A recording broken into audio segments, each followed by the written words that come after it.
Bueno, el día de hoy vamos a hablar de lo que es Solid. Solid son estos 5 principios que fueron propuestos por Robert C. Martin a principios de los 2000.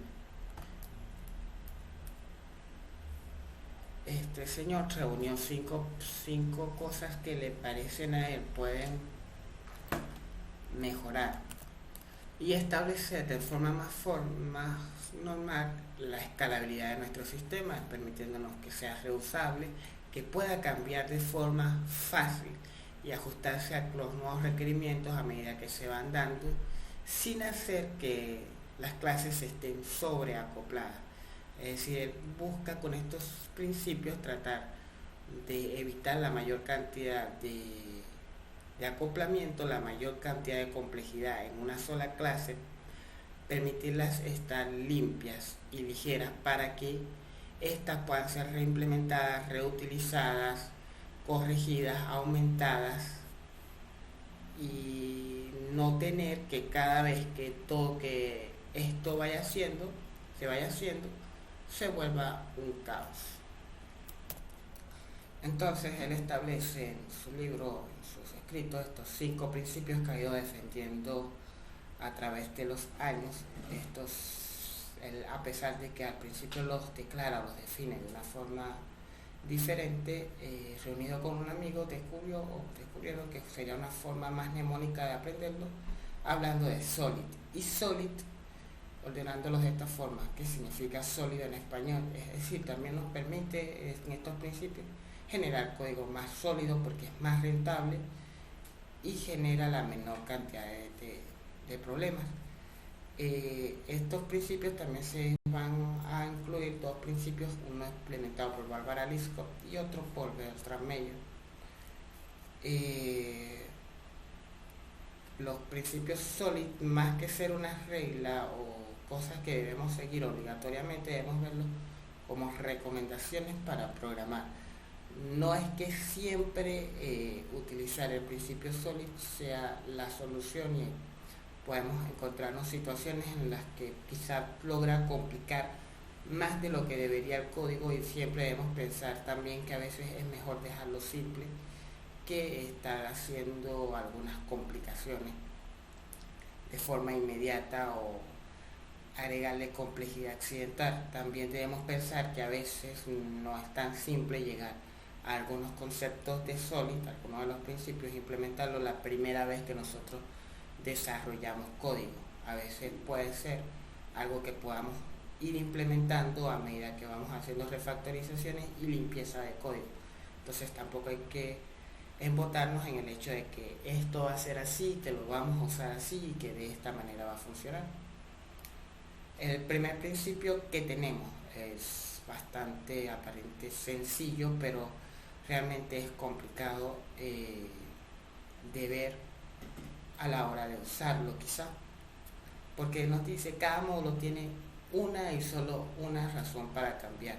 Determinar la razón para cambiar, la responsabilidad, como se le dice al principio, Single Responsibility Principle o principio de la responsabilidad única, puede suceder que sea un poco más complejo de lo que esto llega a ser. Es decir, cómo yo sé o cómo entiendo o comprendo qué es la responsabilidad única y de qué forma esta responsabilidad me está afectando, o cómo veo las múltiples responsabilidades que tiene una clase, cómo las puedo identificar, a qué es la razón de cambio, coloco una sola función en todo un método, cómo lo hago, cómo llego al concepto de que realmente tengo en mis manos una sola responsabilidad, cómo genero ese módulo o clase. Fíjense que realmente nunca se habla de clase como tal. Podemos referirnos a módulos, implementaciones, clases, casos de uso. Lo importante es que sepamos de qué es responsable y que esa responsabilidad realmente sea única y no sean responsabilidades ambiguas tampoco. Es lo más que tratamos de evitar en este concepto, porque podemos pensar que una responsabilidad puede ser en cierta medida tener que una responsabilidad puede verse escondida dentro de una responsabilidad macro, como son este tipo de responsabilidades de gestionar, cosas que comienzan con palabras gestionar, administrar. Entonces tú dices, ajá, pero gestionar lo hace todo. Y lo que queremos es tratar de evitar este tipo de implementaciones o de argumentos como son los de implementar. Entonces el principio de la responsabilidad única, en este caso mi compañero A tiene la responsabilidad, quiere implementar un restaurante. Para eso él realmente lo puede hacer todo, descubre que él lo puede hacer todo, puede ser el mesero, puede ser el chef, puede ser el administrador de este restaurante, y realmente se está valiendo de todas sus funciones para hacerlo, y lo logra hacer mientras el local es bastante pequeño y no recibe más clientes.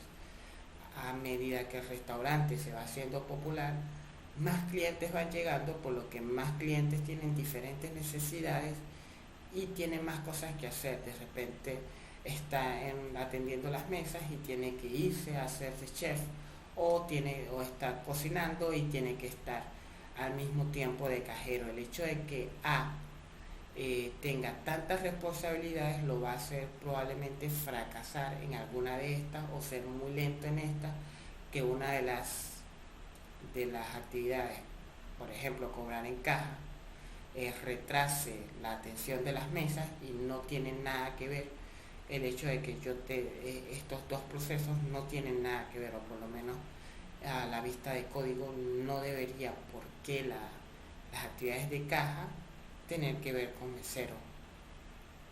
Imaginémonos que A es una clase, y en esta clase están unidas a través de distintos métodos las ventas y el inventario. Acá yo acabo de separar como que si fueran responsabilidades separadas, y que realmente estén separadas, pero vamos a pensar que ventas es como una especie de método o módulo que está dentro de A, e inventario es una especie de un conjunto de métodos que también están dentro de A.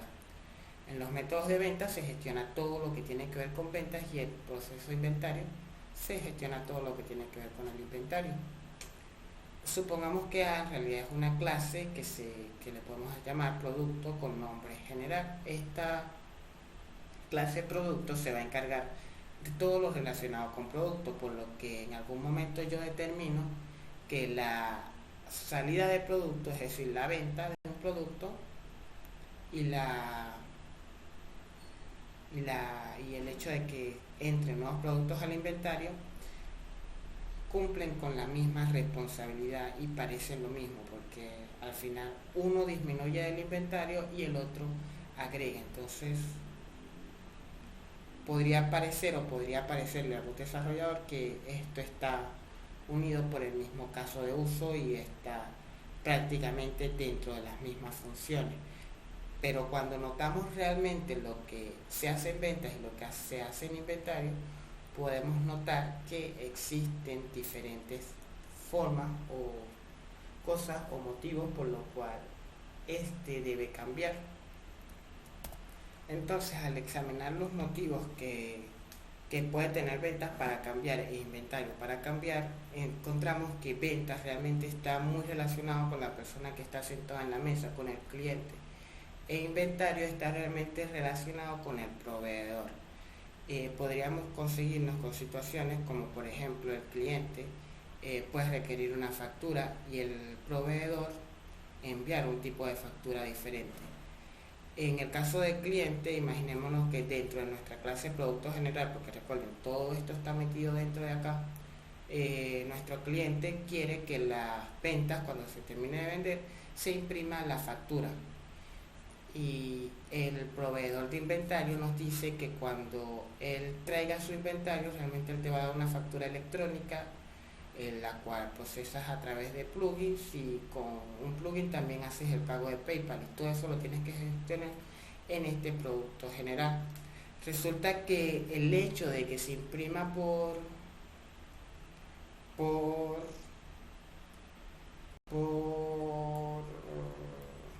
el hecho de que se imprima por una impresora fiscal tiene bastantes cosas o bastantes argumentos que van a ir agregando o aumentando la lógica dentro de este producto general, que de hecho ya ventas podríamos hasta separarlo, deberíamos de separarlo en cada uno de sus responsabilidades que también posee dentro de él.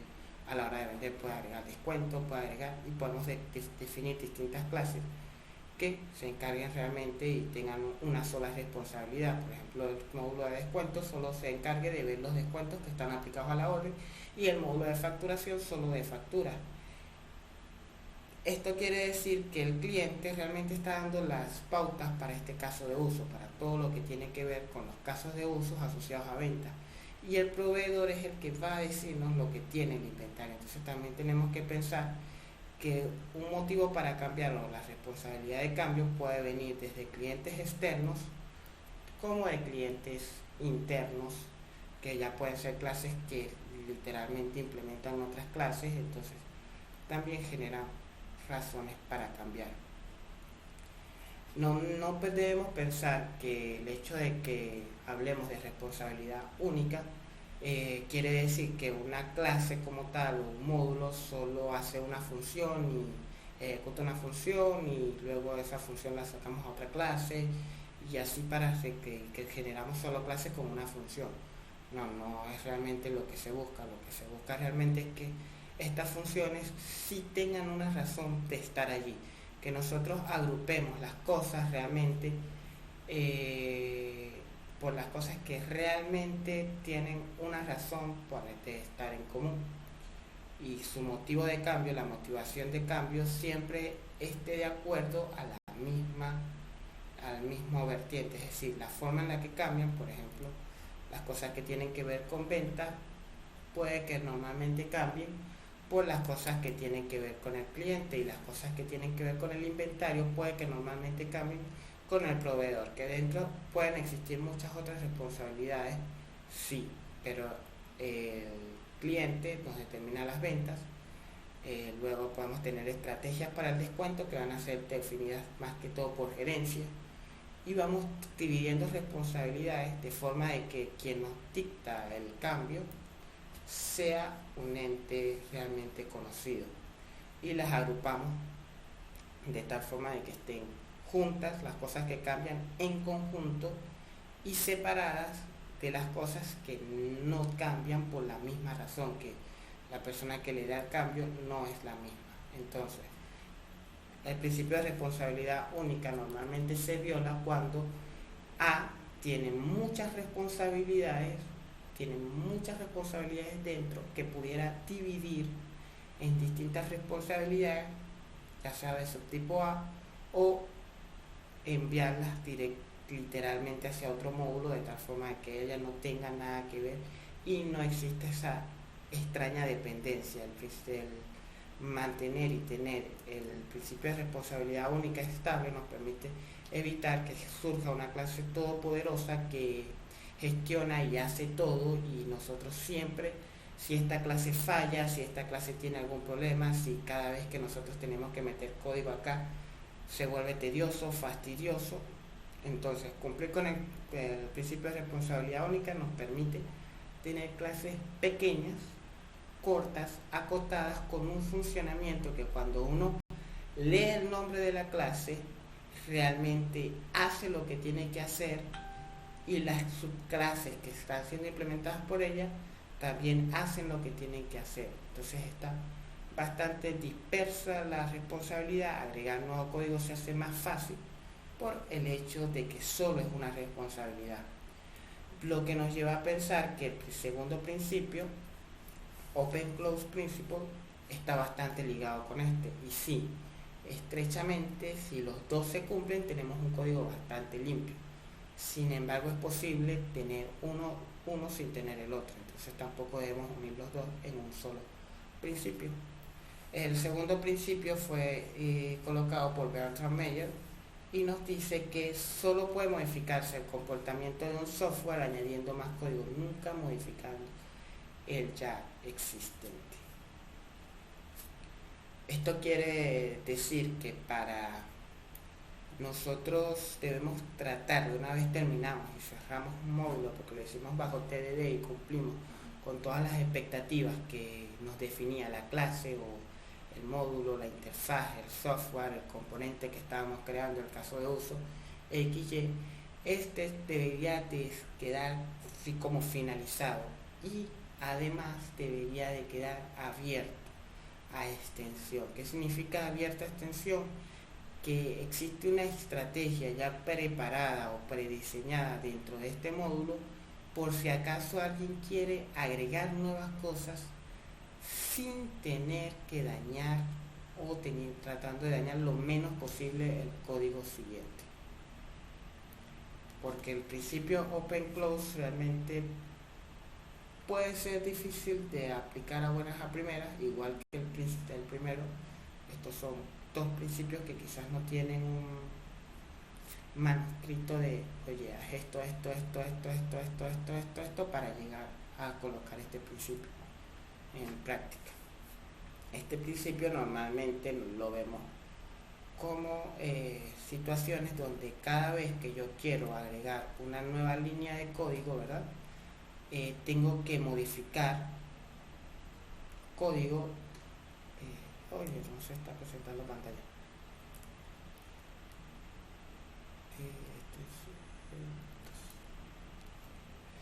Tengo que agregar código dentro del código. Entonces, Open Close Principle fue agregado por Bertrand Meyer, principio de abierto cerrado. Solo puede modificarse el comportamiento de un código, un software, añadiendo más código, nunca modificando el ya existente.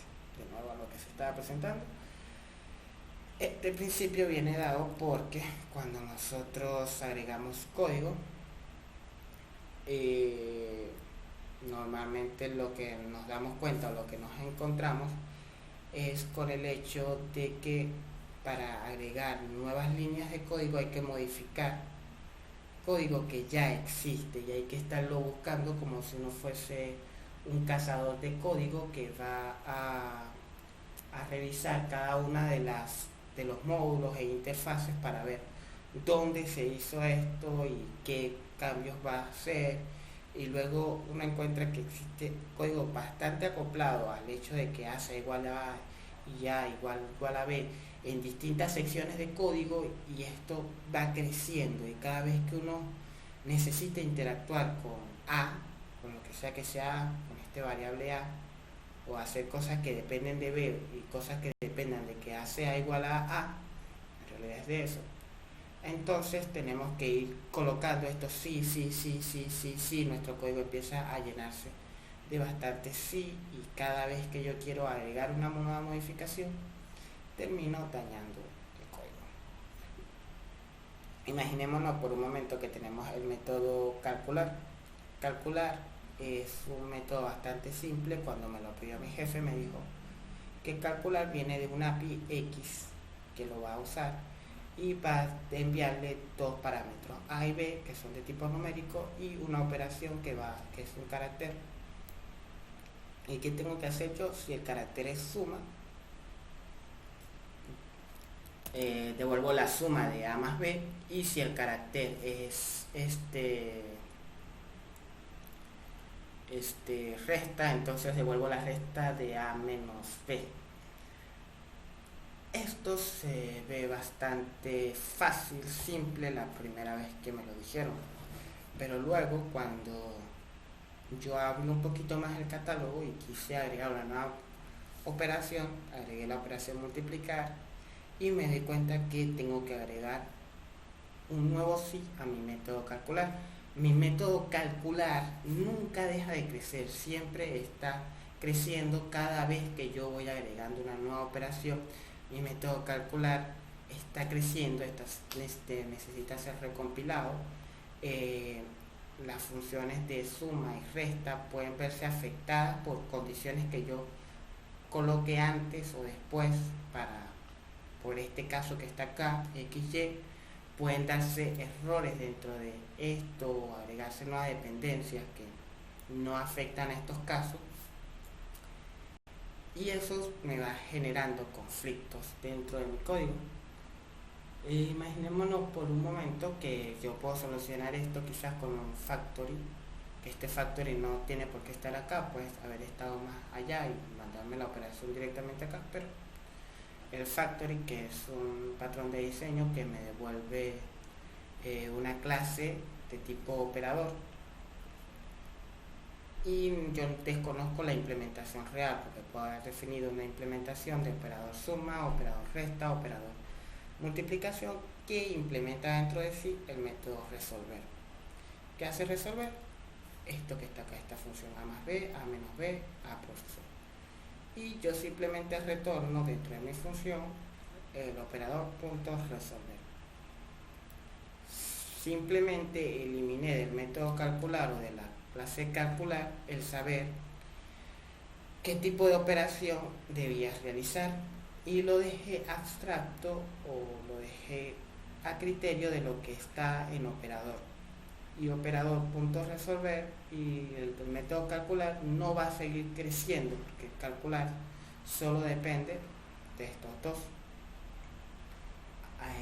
Entonces, ¿cómo llegamos a estas conclusiones? Realmente el principio open close, yo creo, me parece correcto pensar que termina haciendo o termina aplicando distintos patrones de diseño para lograr y llegar a la solución correcta de dejar una clase abierta a los cambios y cerrada a las modificaciones. Realmente no es que exista del todo un patrón a seguir y una forma de continuarlo, pero podemos ir viendo distintas estrategias para evitar tener que modificar una clase cuando necesita ser extendida, cuando necesita hacer otras cosas, cuando necesita aumentar de tamaño. Por ejemplo, imaginémonos que tenemos un juego de ludo y estamos definiendo el método de llegar a la casilla. Casilla es una clase que ya definimos, y casilla tiene entre sus tipos el tipo de casilla. Cuando una ficha llega a la casilla, invoca este método y le pasa a la casilla donde está. Si casilla es de tipo igual a casa, entonces imaginémonos que allí existen varias situaciones, que haya una ficha y que esa ficha sea una ficha contraria a la casa donde está parado. Entonces la puedo retirar de allí. Si no, no la puedo retirar, es decir, no me la puedo comer porque está en su casa. Si es de tipo normal y hay ficha, entonces puedo comérmela o puedo montarme sobre una ficha mía, o todo este tipo de situaciones que van a ir creciendo dependiendo de lo que esté y lo que haya en esa casilla. Esto realmente empieza a ser engorroso a medida que yo voy agregando más situaciones al juego de ludo. Otro juego que también tiene esa particularidad, o tiene unas particularidades más grandes, es el monopolio. Básicamente, supongamos que tenemos el mismo caso. Sin embargo, la casilla donde llegue es de tipo propiedad. Cuando yo toco una casilla de tipo propiedad, ocurre una gran cantidad de acciones. La puedo comprar, puede estar comprada y yo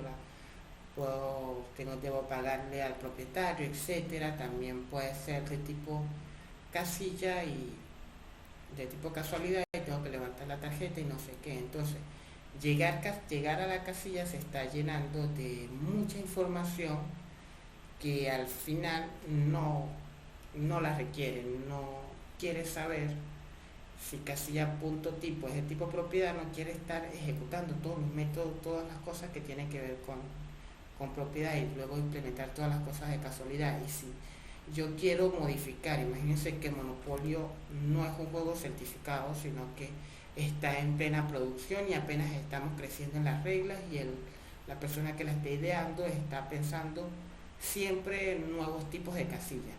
Cuando yo agrego un nuevo tipo de propiedad, yo al principio definí que cada vez que caes allí pagas el alquiler como tal. Luego defino un nuevo tipo de propiedad porque no sé, se me ocurrió que cuando caes tienes que lanzar los dados y vas a lanzar la multiplicación de esos dados. Entonces ya allí vemos que está surgiendo un patrón de estrategia dependiendo de la forma en la que me van a cobrar cuando yo caiga en esa casilla. Entonces, por eso les digo que a veces open close no siempre se ve del mismo modo, sino que pueden haber distintas formas o distintos patrones a implementar dentro de él. Acá, imaginémonos también que tenemos o vamos a implementar un tablero de ajedrez, pero en este caso vamos a centrarnos en la clase ficha. La clase ficha es de tipo, tiene un tipo que es cadena, puede tener X cantidad de cosas, pero yo quiero que el tablero me muestre hacia qué posiciones puede ir la ficha cuando yo le hago clic sobre el tablero. Si es de tipo peón, yo tengo que marcar la casilla de al frente; si es de tipo alfil, yo tengo que marcar las diagonales. Y así por cada uno de los tipos. Fíjense que cada vez que va creciendo mi tablero de ajedrez, necesito ir incrementando este caso.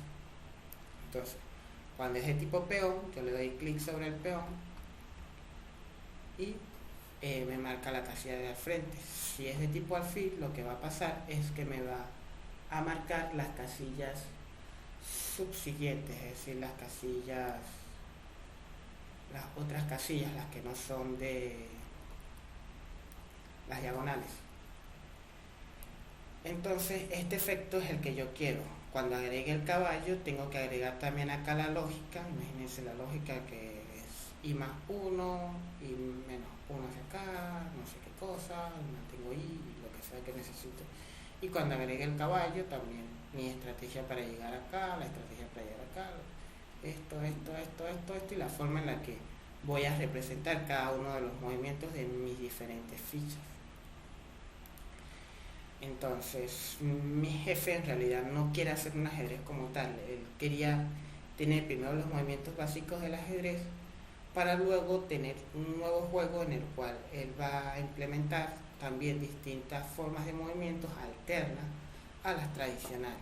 Entonces, cada vez que yo necesito una versión, o que me dice, o se me ocurrió un movimiento que en vez de L es de L superior y la L es mucho más grande, o yo me muevo en diagonal directamente hacia el frente, no sé, lo que pueda suceder para generar este tipo de movimientos extraños. Entonces yo siempre tengo que ir agregando nuevos condicionales. Esto se puede solucionar, o una posible solución es generar una interfaz para la ficha, y genero dentro de cada uno mi método o mi función mover ficha. Entonces al final, mover ficha del alfil va a quedar cerrada a extensión. Una vez yo defino la lógica a modificación, la lógica del movimiento del alfil, ya no debería de necesitar una modificación, y cuando yo defino el movimiento del peón, tampoco. Entonces queda cerrado a modificación, pero yo puedo seguir agregando nuevos comportamientos a mi clase, a mis tipos de fichas. Es decir, puedo seguir agregando nuevas fichas que no me va a afectar en nada mi sistema. Yo puedo agregar cuantas fichas estén acá. Cuando yo le doy clic acá, en realidad ejecuto un evento o un clic que puede estar definido en cualquier tipo de lenguaje de programación. En realidad no nos interesa. Busca si casilla punto tiene ficha, que me devuelve si hay o no hay ficha, para no entrar en detalles de implementación. Y si la tiene, entonces casilla.ficha.mover ficha, y me va a marcar las casillas de acá que están coloreadas. ¿Esto qué significa? Que mi método también de clic acá, que realmente puede que llegue a ser complicado, que llegue a ser complejo, no tiene que saber tampoco qué tipo de ficha o con qué ficha está trabajando. No tiene que saber si es el alfil, si es el peón, ni nada de eso. Él simplemente va a estar trabajando con cualquiera de los tipos. Esto también hace que este método quede cerrado a modificaciones futuras. Es decir, yo no tengo que modificar este método cada vez que llega un nuevo tipo de ficha. La siguiente letra es bastante controversial y difícil de comprender como tal al principio, porque primero pareciera un concepto que está dado, que está explicado, que es aparentemente obvio y lógico, pero termina no siéndolo. Porque claro, el principio de segregación de interfaz, o Liskov Principle, eh, principio de sustitución de Liskov, disculpe, eh, lo que nos trata de decir es que los padres pueden representar a sus subtipos sin causar ningún tipo de problema a la hora de estar desarrollando o a la hora de código, porque hablamos de que ningún desarrollador crea que una clase funciona para alguna cosa y realmente funciona para otra. Entonces acá más que todo es el nombre que se le da al padre, tiene que a veces ser representativo, y las funciones que están definidas dentro del padre tienen que definir también lo que hace su subtipo. O más bien todo lo contrario, cada subtipo que yo agregue a esta clase, a este padre, o que quiera ser heredad de este padre, tiene que realmente cumplir las cosas que dice el padre y las cosas que hace el padre, y generar tanto a nivel de desarrollo como a nivel de ejecución los resultados que yo espero. Normalmente este principio nos lo explican con el problema del cuadrado y el rectángulo. Acá podemos pensar que es un problema de comportamiento o un problema con los nombres que estamos empleando, porque nos puede hacer pensar que el rectángulo y el cuadrado hacen cosas que no deberían hacer. A veces más bien se trata de un problema de nombres, es decir, que no dimos el nombre correcto, que el subtipo no logra, el tipo no logra explicarnos bien para qué lo quiero, o que el subtipo no se adapta al padre como tal.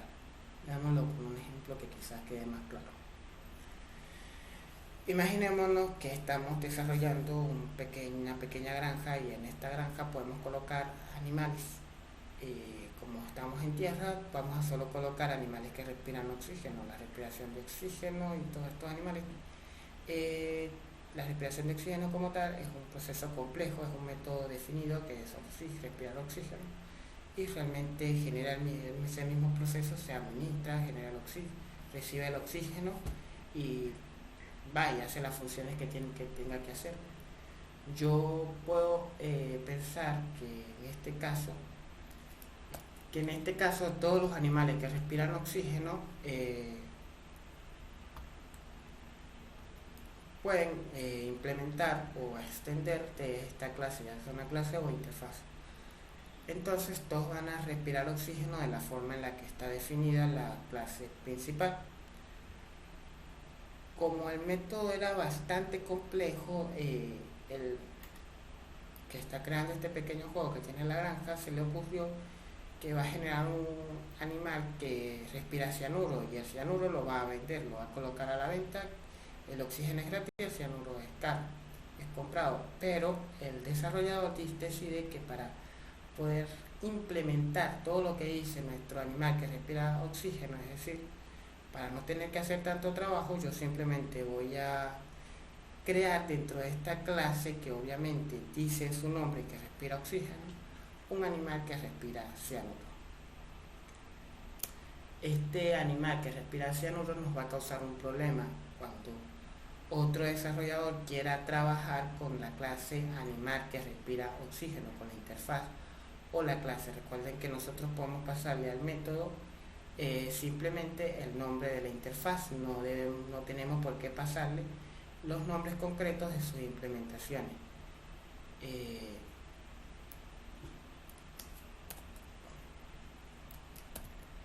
Entonces supongamos que para generar el método o la clase, supongamos que a un desarrollador le encargan en la clase granja, que hace muchas cosas y entre ellas tiene el conjunto de animales que tiene. Va a hacer el método o implementar el método agregar.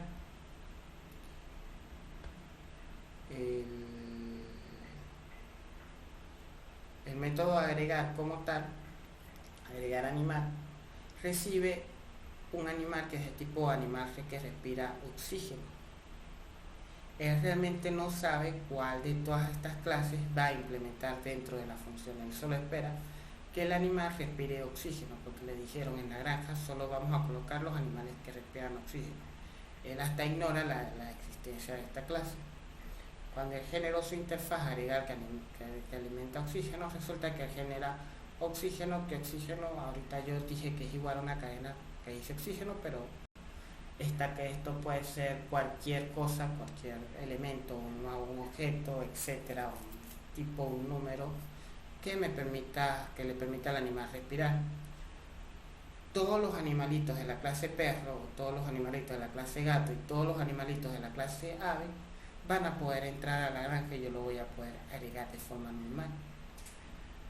Pero cuando yo trate de que mi clase animal que respira oxígeno, que mi clase animal, mi método animal reciba una clase animal que respira cianuro, va a pasar que va a estallar la clase, o se va a morir el animal, o me va a dar problemas de compilación en el momento de ejecución. ¿Qué pasó? Que el desarrollador aquí en este punto también ignoraba, o por el nombre de la clase o por las precondiciones que tiene la clase, él cree que lo único que necesita el bendito animal es para respirar es oxígeno, o lo que necesita es oxígeno, y no sabe, porque la clase no lo dice, lo expresa explícitamente que respira oxígeno, no sabe que realmente respira cianuro. Esto termina desembocando a veces en los problemas de nuevo del bendito sí en medio de las clases. Entonces yo tendría que hacer acá quizá, si es el animalito que respira cianuro, entonces en vez de oxígeno hacerlo igual a oxígeno, hagámoslo igual a cianuro y ya podemos seguir avanzando. Y entonces llegan y agregan otra clase peor y otra clase más compleja, y entonces vamos agregando complejidad accidental solo porque la abstracción fue incorrecta, solo porque quisimos aprovecharnos del animal que respira oxígeno. En dado caso podríamos haber hecho una abstracción más hacia arriba y dejarlo en animal que respira, y si el proceso de respiración era tan complicado y podía ser reemplazado por la palabra oxígeno, por la palabra cianuro, entonces ver qué se podría hacer allí en ese caso. Sin embargo, acá el problema más que todo es el nivel de abstracción, o el problema es que el desarrollador al crear nuevos métodos ignora o no debe saber de las implementaciones de esta, porque la única forma de que implemente ahora la clase animal que respira oxígeno es que él sepa que existe dentro una clase animal que respira cianuro. Liskov lo que trata de decirnos es que cuando alguien se siente a programar algo sobre nuestra clase padre, pueda libremente ignorar todos los subtipos que puede tener. Es decir, no se sienta forzado a colocar condiciones que tengan que ver con el subtipo, sino que siempre el tipo pueda ser tratado como universal, como que si él lo representa y sigue representando a todo, por lo que las clases subtipos no pueden agregar más condiciones de las que tiene el padre, es decir, el comportamiento que esperamos del subtipo tiene que ser el comportamiento que por defecto nos establece el padre. Que se pueden agregar nuevas clases nuevos métodos en los hijos X, Y, sí, realmente sí es posible, siempre y cuando estos nunca restrinjan o cambien alguna de las cosas que hace el padre. No nos dé a entender que un animal que respira oxígeno pueda respirar cualquier otra cosa, porque no tiene sentido. El padre dice, yo respiro oxígeno. El problema de la clase rectángulo realmente normalmente nos viene dado porque generan una clase rectángulo y una clase cuadrado y la quieren hacer heredar de él. Matemáticamente la clase rectángulo y la clase cuadrado son lo mismo. Un cuadrado es un rectángulo no es un cuadrado, pero un cuadrado de 2 por 2, un rectángulo de 2 por 2 sigue siendo rectángulo. Entonces el rectángulo puede representar para términos de área, para términos de, no sé realmente de qué más, lo mismo que un cuadrado. Sin embargo, existe una condición o existe un comportamiento que es el que nos va a causar un problema, que es cuando crezca, porque el rectángulo establece dentro de sus condiciones que él puede crecer hacia arriba y puede crecer hacia un lado. No nos dice que él tiene que mantener la simetría, la proporción en ambos lados, que si crece de un lado tiene que crecer a juro del otro para que sean constantemente iguales. Sin embargo, el cuadrado, su definición formal dice que tiene que ser cuadrado. Existe una condición bastante fuerte dentro de la figura geométrica de cuadrado que dice que este lado y este lado tienen que ser exactamente iguales. Sus cuatro lados deben ser exactamente iguales. Mientras yo me intente hacer crecer el cuadrado y el rectángulo, todo de maravilla. Pero si existiese un método que me permitiese hacer crecer a cualquiera de los dos, la forma de crecimiento que yo espero va a variar. Porque si yo estoy trabajando en mi método con la clase rectángulo, yo espero que yo pueda hacerlo crecer hacia cualquier lado. Sin embargo, al trabajar con la clase cuadrado, crece hacia un solo lado. Pero igual que como en el ejemplo anterior, yo necesito que mi clase implementar la clase rectángulo acá, en este lado. Y voy a llamar a su método crecer. Supongamos que es así. ¿Y qué comportamiento espero yo que pase? Que si yo le digo crezca en altura, me crezca en altura. Y cuando yo haga la fórmula del área, me genere el área correspondiente a ese crecimiento que tuvo en altura. Sin embargo, el cuadrado, al crecer hacia ambos lados, me va a cambiar el comportamiento y va a ser quizás un comportamiento no esperado. Entonces, el problema acá es siempre que se implementa en alguna de las dos crecer, o por lo menos así lo veo yo. ¿Qué se podría hacer? Realmente no sé la solución a este ejercicio, pero podríamos decir que la clase cuadrilátero, que probablemente lo único que me define es que la figura geométrica tiene cuatro lados, obviando que existen otro tipo de figuras geométricas y obviamente el área no va a cumplir con los requisitos, pero suponiendo que solo vamos a tener estos dos, podría tener el cuadrilátero que tenga todas las funciones matemáticas asociadas a este, y el cuadrado implementar el método crecer y el rectángulo implementar el método crecer, pero la clase cuadrilátero dejar el método crecer como un método abstracto, por lo que cuadrilátero no define o no me muestra la forma en la que crece el cuadrado o el rectángulo. Ya la forma en la que crezca puede ser definido por el subtipo en este caso. Entonces, si yo quiero una figura que crezca hacia ambos lados, yo en mis métodos implemento cuadrado, pero si yo quiero una figura que crezca hacia ambos lados, implemento esto. Si realmente voy a trabajar con las fórmulas trigonométricas, por lo que no me interesa si es un cuadrado o un rectángulo, al rectángulo y el cuadrado implementar cuadrilátero, y cuadrilátero solo tener métodos trigonométricos y no tener nada, no sabe qué es crecer, yo jamás voy a tratar de interactuar con mi interfaz cuadrilátero para hacer crecer un rectángulo o hacer crecer un cuadrado. Yo solo voy a llamar a los métodos que necesito, que realmente son los que son comunes. Otra posibilidad que a mí se me ocurrió y que creo que termina siendo más o menos lo mismo es implementar que la clase cuadrilátero, la de donde heredan estas dos, implemente el crecer y el crecer sea simétrico o sea libre, es decir, libre es que me permita crecer hacia cualquier lado, y simétrico, aunque la palabra no está bien escrita, no está bien escogida, es que es proporcional que crezca hacia ambos lados. Yo les pregunto a ustedes cuál sería la solución que ustedes propondrían en este caso para ver cuál sería una buena solución. y si mi abstracción sería la indicada y podría permitirme a mí continuar con un siguiente principio.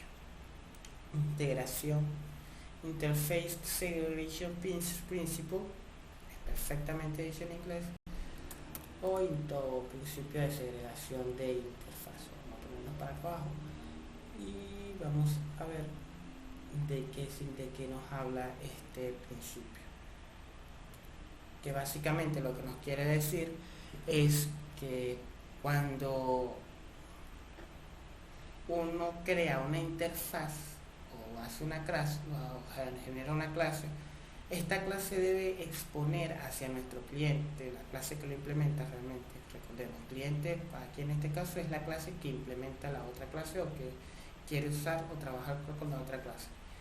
Entonces lo que nosotros les ponemos a nuestro cliente es realmente lo que el cliente necesita y no otras cosas que no tienen que ver realmente con él, porque a veces vamos cargando en nuestras clases con bultos o cosas muy pesadas que al final no tienen nada que ver con la utilización o con la forma que se le da en cualquier otra en cualquiera de sus implementaciones, o no están implícitas en todas las implementaciones. Esto nos va a pasar normalmente cuando tratamos de agregar plugins o base de datos o este tipo de cosas que en fin definen un conjunto de métodos, un framework define una gran cantidad de métodos, pero nosotros realmente solo lo queremos para hacer pocas cosas, una inserción simple, una actualización simple, un delete simple, o queremos solo obtener data bajo ciertos parámetros del framework, queremos enviar eventos hacia las analíticas, marcar el evento de cuando le da clic, etcétera, etcétera, pero no queremos jugar o no queremos saber del resto de la suite. Entonces podemos crear una interfaz que nos permita interactuar con el plugin o con estos elementos externos sin necesidad de acoplarnos como tal a todo lo que representa. Entonces, el principio de segregación de interfaz nos habla de esto, de segregar las interfaces, dividirlas, de que podemos dividirlas y así solo trabajar con realmente lo que necesitamos. Si queremos el triángulo, usamos el triángulo; si queremos el círculo, usamos el círculo; si necesitamos el cuadrado, usamos solo el cuadrado, pero no tenemos que estar cargando con todo, o por lo menos a nivel de desarrollo y a nivel de ejecución a veces no tenemos que cargar con todos estos amigos, y ya vamos a ver los porqués. Mi amigo A se dio cuenta que realmente no lo podía hacer todo, iba a contratar un empleado A2 y le va a decir que A2 puede hacer todo lo que él hacía. Entonces A2 se va a empezar a dedicar de lo que hace A y A no quiere hacer nada. ¿Qué pasa? Que para esto A2 en las implementaciones de las clases caja, mesa y cocina, él coloca toda la estructura en esta clase empleado A2 para que pueda usar la caja, para que pueda usar la mesa y para que pueda cocinar. Esto es el equivalente, o hacer este tipo de cosas es el equivalente a decir que vamos a colocar dentro de la caja sobre la cocina, la caja a un lado y las mesas muy cerca de la cocina, para que cuando el empleado esté cobrando, lance los billetes sobre la cocina y coloque la carne dentro de la caja. Podría ocurrir porque el trabajador tiene tantas cosas y tiene tantas responsabilidades que termina confundiendo que cuando se implementan o cuando se usan sus atributos o sus métodos, termina confundiendo el hecho de que debe trabajar solo con caja y debe solo trabajar con mesa y debe solo trabajar en la cocina. Además, cuando yo genero esta clase, ahora hablando en términos de programación, cuando yo genero la clase empleado A2, y a esta clase le uno todos los métodos que tengan que ver con atender cajas, con los métodos que tengan que atender mesa y con todos los métodos que tengan que atender cocina, y además con todos los atributos que me permite hacer esto, A2 siempre, todas las implementaciones o todos los subtipos que yo genere de A2 tienen que saber caja, mesa, cocina, y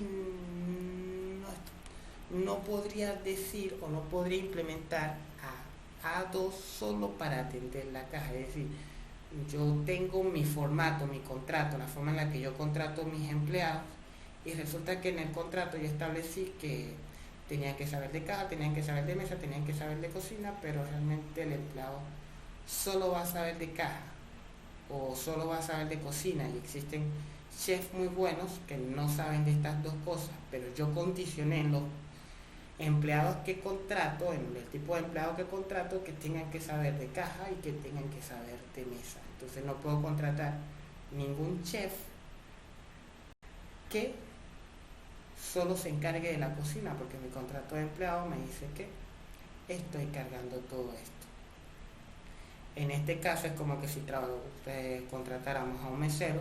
Por eso les digo también, imagínense que para yo inicializar este tipo de clases siempre tengo que pasarles, por ejemplo, la cocina, porque va a trabajar con cocina. Entonces, si yo contrato a un mesero, siempre le voy a colocar una cocina encima. Imagínense un mesero trabajando siempre con la cocina a cuesta,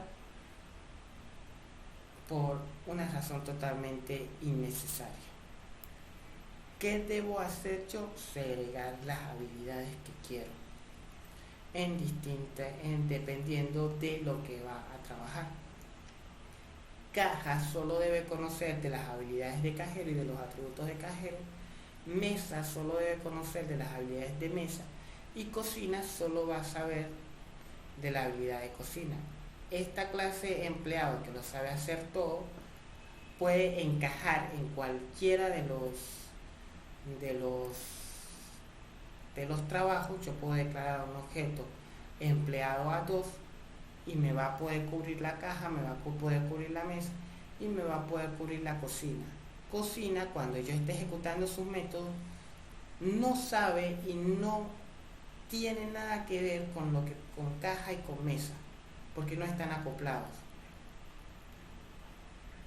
Por lo que esta clase yo la acabo de liberar también del hecho de que cada vez que yo quiera a un cocinero, este cocinero tiene que tener estas habilidades.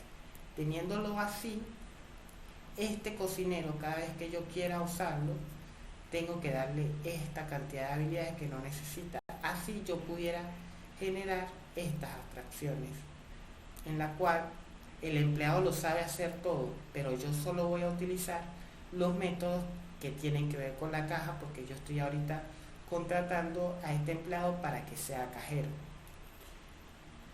Este es normalmente el mayor uso que se le da dentro de cuando uno hace plugins, y estos plugins tienen muchas funcionalidades y solo uno quiere algunas pocas. Entonces uno genera una interfaz, un contrato, una interfaz abstracta donde yo implemente las funciones que quiero de este empleado, y deslindo todas las funciones, o ignoro o dejo como olvidadas las funciones que tienen que ver, las otras funciones que no me interesan. Entonces este principio impide también, en parte, cuando hablamos de compilación ya, que cualquier cambio en la clase A2,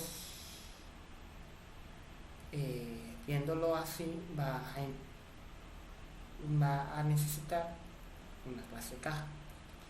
También me permite que yo pueda generar luego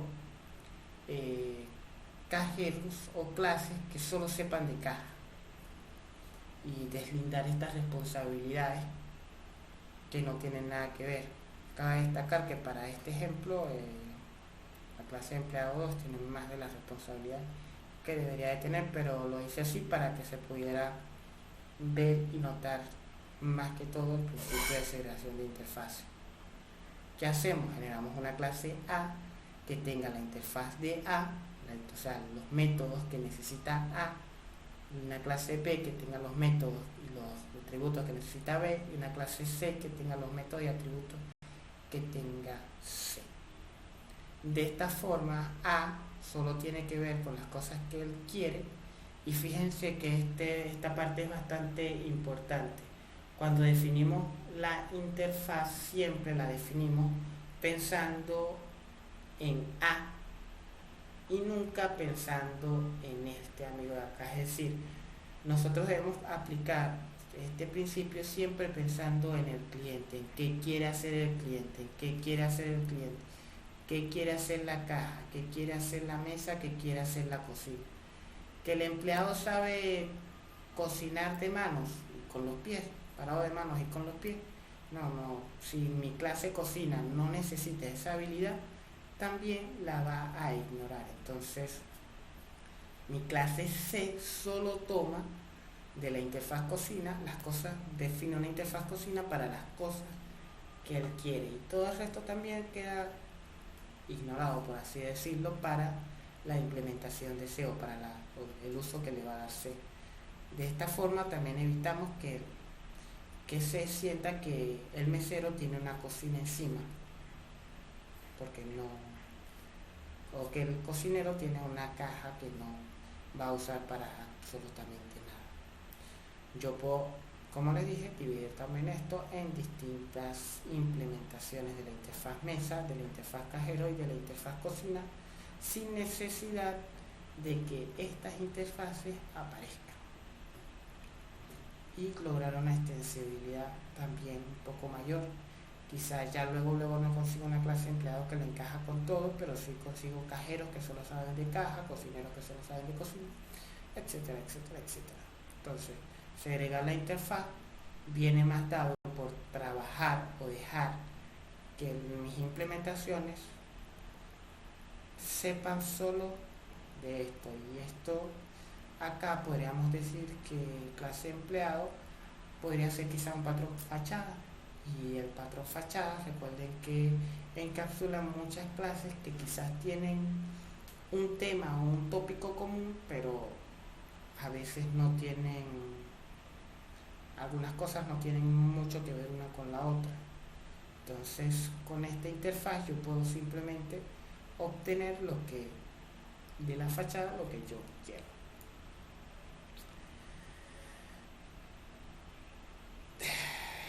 Por último, y no menos importante, el patrón de inversión de dependencia. El patrón de inversión de dependencia es el que vamos a usar en la arquitectura ligada a capas, y este patrón es realmente, simpáticamente, a pesar de que se llama inversión de dependencias, él va a depender bastante de lo que es LISCOP, porque en este patrón, para ser aplicado, podríamos decir que se asume también que el LISCOP va a funcionar. También en el patrón de segregación de interfaces, y queremos que el LISCOP esté funcionando para que podamos decir que cuando yo implemento la clase cajero, realmente la clase empleado hace lo que dice. Pero acá nos dice: las políticas de alto nivel no deben depender de detalles de implementación. Las políticas de alto nivel son aquellas políticas o aquellas cosas que están más hacia arriba, que son más propias del negocio, que no tienen nada que ver con las entradas ni las salidas, y que no tienen nada que ver con los plugins, es decir, con los agregados. Entonces hay que tratar de que las cosas que realmente pueden estar variando constantemente y que al negocio como tal no le interesa el cómo, el qué de ese tipo de cosas, ni el cómo de ese tipo de cosas, sino que me entregue algo. Es decir, nosotros pensamos o por lo menos yo pienso en el principio de inversión de dependencia, en cuando nosotros queremos tratar con algo en el cual nosotros esperamos un resultado, no nos interesa el cómo, pero queremos ese resultado. Entonces, cuando nos hablan de que los detalles no deben no deben decir Las políticas de alto nivel no deben depender de los detalles de bajo nivel. Podemos encontrarnos con este caso. A ya quiere que la clase cocinero solo se dedique a cocinar, entonces él va a tratar de conseguir un chef especializado en cocina. Él empieza a entrevistar a las personas y contrata al chef B. Mi amigo chef B trabajó años en Francia, es experto de la cocina francesa, por lo que chef B no conoce nada del menú de A, y A no lo contrató preguntándole acerca de su menú, de si sabía hacer su menú, sino que A lo contrató porque había trabajado muchos años en Francia y era un gran chef francés. Entonces A, para poder usar B o para que B pueda trabajar con él, empieza a cambiar el menú, la forma del restaurante, empieza a cambiar cómo están vestidos los meseros, etcétera, etcétera, etcétera, etcétera, etcétera, todo para adaptarse a B. Pero resulta que B no era un buen candidato y él quiere cambiar ahora a un nuevo chef, un chef C, y no consiguió ningún otro experto en cocina francesa, sino que lo que consiguió fue un chef mexicano que no tiene ni idea de comida francesa y tampoco tiene idea de lo que cocinaba anteriormente A. ¿Qué va a hacer A? Va a tener que adaptar de nuevo su restaurante a la comida mexicana y va a cambiar el corte de su restaurante. ¿Qué pasa? Que los clientes que habitualmente iban a A iban por la comida de A. Luego probablemente los perdió algunos porque cambió a comida francesa. Los que se acostumbraban a la comida francesa van a también sufrir otro cambio nuevo cuando se den cuenta de que ya no se hace pan francés, sino se hace pan mexicano, suponiendo que existe un pan diferente. Esto les va a traer grandes conflictos tanto a los clientes como a en su negocio, porque A va a empezar a perder clientes, ya que en vez de él decir lo que quiere, él permitió que los detalles, como es el chef, porque el chef al final puede ser cualquier persona que cumpla con los requerimientos de A, que es decir, que los detalles de este chef dijeran y pautaran las normas y las reglas de negocio, permitiendo que el corte de su restaurante variara en torno al chef, que es simplemente un detalle dentro de su negocio, un empleado más que no debería llegar a dictar nuevas reglas. ¿Qué debe haber hecho A? A debe haber establecido un contrato donde diga, tiene que saber cocinar y saber el siguiente menú, que son los menús y las cosas con las que está trabajando A. El cómo llegue a realizar estos menús realmente no es lo importante.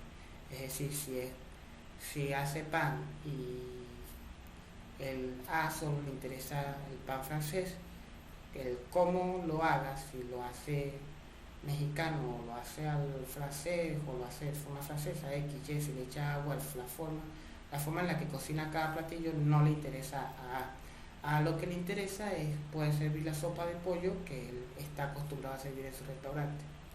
Por eso es que decimos que también nos dependemos mucho del ISCO, porque A espera que la sopa sea la sopa de él, no cualquier otra sopa. Es decir, si él define sopa de pollo y tiene cierta cantidad de elementos cuando sale, los elementos que espera de respuesta, es también la sopa que le debe servir cualquiera de los clientes o de los chefs que él pueda contratar. ¿Qué es lo que hacen las empresas normalmente? Las empresas normalmente, o por lo menos McDonald's, imagínense, ellos tienen el estándar de cómo van a hacer las hamburguesas y no van a llegar a permitir que otra persona haga las hamburguesas o arme las hamburguesas de una forma distinta a la que ellos están estableciendo, porque ellos quieren mantener su presencia ante el cliente, y eso es lo que nosotros queremos más que todo con la inversión de dependencia, que la presencia que nos está dando este contrato que pueda interactuar con este contrato y sepa lo que espera, por lo que en vez de que A implemente directamente el chef, A implementa un contrato del cual él sabe concretamente lo que debe hacer, y este contrato de él depende de un chef. Vamos a hacer un caso. Entonces A como tal conoce lo que hace su contrato, pero no conoce lo que va a hacer el chef, que es distinto de si A implementa al chef, porque si A implementase al chef de forma directa, A tiene que acoplarse a este amiguito de acá. Sin embargo, A realmente va a supuestamente acoplarse al contrato. Sin embargo, siguiendo lo que nos dice la I de segregación de dependencia, A es quien dicta, es decir, mi cliente dicta cómo va a ser este contrato. Y las implementaciones tienen que atarse a este contrato. Las implementaciones, como lo expliqué en el otro caso, pueden hacer lo que quieran, pueden saber lo que ellos necesiten y lo que a ellos les parezca, pero sin embargo solo deben saber lo que pasa en el contrato. Esto significa que esta flecita va volteada.